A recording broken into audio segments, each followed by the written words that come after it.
YSR Congress party SC విభాగం జిల్లా కార్యదర్శి మరియు ఎంఆర్పిఎస్ జిల్లా నాయకులు తమ్ముడు నరేంద్ర జన్మదిన శుభ సందర్భంగా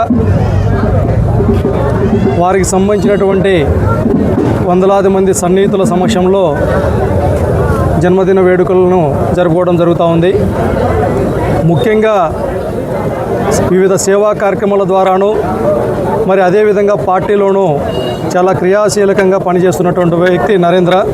మరి ఇటువంటి జన్మదిన వేడుకల్ని మరెంతో జరుపుకోవాలా, మరింత మంచి భవిష్యత్తు అతనికి ఉండాలనేసి ఆ దేవుడిని కోరుకుంటూ ఇక్కడికి ఇచ్చేసినటువంటి ప్రతి ఒక్కరికి కూడా అభినందనలు తెలియజేస్తూ క్రియాశీలకమైనటువంటి పాత్ర యువత ఎప్పుడు రాజకీయాల్లో పోషించాలనేసి ఈ సందర్భంగా యువతకు కూడా తెలియజేస్తూ ఈ జన్మదిన వేడుకలు ఇంత ఘనంగా జరుపుకున్నటువంటి ప్రతి ఒక్కరికి కూడా శుభాకాంక్షలు తెలియజేస్తూ ఉన్నాం. Once again happy birthday to Narendra.